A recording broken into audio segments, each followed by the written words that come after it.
കല്യാണ നിശ്ചയം ആക്ച്വലി 28-ാം തീയതിയായിരുന്നു. പക്ഷേ ക്രിസ്മസിനും ന്യൂ ഇയറിനും ഒക്കെ ഇടയ്ക്ക് എനിക്കത് അങ്ങോട്ട് എഡിറ്റ് ചെയ്ത് പോസ്റ്റ് ചെയ്യാനുള്ള സമയം കിട്ടിയില്ല. ഇവിടുന്ന് കുടുംബക്കാർക്കൊക്കെ പോകാനായിട്ട് 10:30 ഒരു ബസ് കുരിപ്പുഴയിലേക്ക് പുറപ്പെടുന്നുണ്ട്. പക്ഷെ നമ്മൾ അതിലല്ല പോകുന്നത്. ലില്ലിയം ചീനയും കൂടെ കൂട്ടിയിട്ട് ആലൻ കാർ എടുക്കുന്നുണ്ട്.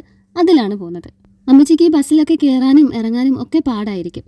ആലൻ രാവിലെ സിസിജിയിലേക്ക് പോയി. നിലുവും കുക്കുവും എണീറ്റിട്ടില്ല. വെക്കേഷൻ ആയ പിന്നെ എണീക്കുന്നതൊക്കെ തോന്നുന്ന സമയത്താണ്, ഉറങ്ങുന്നതും അതെ. ബ്രേക്ക്ഫാസ്റ്റിന് ഞാനിന്ന് ടോസ്റ്റാണ് ഉണ്ടാക്കാമെന്ന് വിചാരിക്കുന്നത്. ബ്രെഡിൻ്റെ പാക്കറ്റിൽ ഇനി ഒരു 3-4 ബ്രെഡ് മാത്രമേ ബാക്കിയുള്ളൂ. 4 എണ്ണമൊക്കെ ധാരാളം. ഉച്ചയ്ക്ക് നല്ല രീതിയിൽ ലഞ്ച് കഴിക്കേണ്ടതുകൊണ്ട് തന്നെ രാവിലത്തെ ബ്രേക്ക്ഫാസ്റ്റ് ഞാൻ അങ്ങ് ലൈറ്റ് ആക്കാമെന്ന് കരുതി. ഈ ഒരു സ്പാറ്റുല സെറ്റിൽ 11 ടൈപ്സ് ഓഫ് സ്പാറ്റുലാസ് പിന്നെ കപ്പും കൂടെ വരുന്നുണ്ട്. ഇവിടെ ഇരിക്കുന്നത് കുറച്ച് വലുതാണ്. കമ്പയർഡ് ടു ദാറ്റ് ഇത് കുറച്ചുകൂടെ കോമ്പാക്റ്റ് ആണ്. യൂസ് ചെയ്യാൻ കുറച്ച് കംഫർട്ടബിളും ആണ്. എഗ്ഗ്, വാനില എസൻസും ഷുഗറും ഉപ്പും ഒക്കെ ഇട്ട് ബീറ്റ് ചെയ്തെടുത്തു. ലില്ലിയം ചീനെ ഇതിൻ്റെ ഇടയ്ക്ക് വിളിച്ചിട്ട് റെഡിയാവേണ്ട സമയമൊക്കെ പറഞ്ഞിട്ടുണ്ട്. അമ്മച്ചിയോട് നമ്മൾ എത്ര ടൈം പറഞ്ഞാലും അതിനേക്കാളൊരു ½ an hour മുമ്പ് അമ്മച്ചി അവിടെ റെഡി ആയിട്ടിരിക്കും. ഇനിയിപ്പോൾ ഒരു 4 ടോസ്റ്റങ്ങ് ഉണ്ടാക്കിയെടുക്കാം. കുക്കൂനും നിലുവിനും 2 എണ്ണം വെച്ചിട്ട് കൊടുക്കാമെന്നാണ് എൻ്റെ പ്ലാൻ. ഇവരിൽ 2 പേരിലും ആരെങ്കിലും ഒരാൾ ഒരെണ്ണം ബാക്കി വെക്കും. അല്ലെങ്കിൽ 2 പേരും കൂടെ ഹാഫ് ആയിട്ട് ഒരെണ്ണം ബാക്കി വെക്കും. അതൊരെണ്ണം മതി തൽക്കാലം എനിക്ക് വിശപ്പിനെ പിടിച്ച് നിർത്താനായിട്ട്. പിന്നെ 2 പേർക്കും പാലും കൂടെ കൊടുക്കുന്നുണ്ടല്ലോ.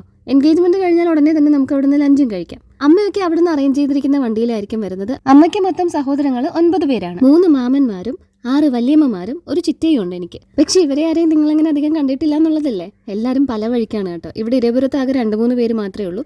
മെജോറിറ്റി കുരിപ്പുഴയിൽ തന്നെയാണ്. വല്യമ്മമാരിൽ ഒരാൾ മരിക്കുന്നത് ഞങ്ങളുടെ കല്യാണമൊക്കെ ഫിക്സ് ചെയ്ത് ആ ഒരു ടൈമിലാണ്. ബാക്കി എല്ലാവരും ഉണ്ട്. വഴിയെ ഓരോരുത്തരായിട്ട് പരിചയപ്പെടുത്താൻ പറ്റുമെങ്കിൽ ഞാൻ ഉൾപ്പെടുത്തി കാണിച്ചു തരാം. അവിടെ എത്തിയപ്പോഴത്തേക്ക് നമ്മുടെ പിള്ളേരൊക്കെ ഫോട്ടോ എടുത്തിട്ട് ഇറങ്ങുന്നുണ്ടായിരുന്നു.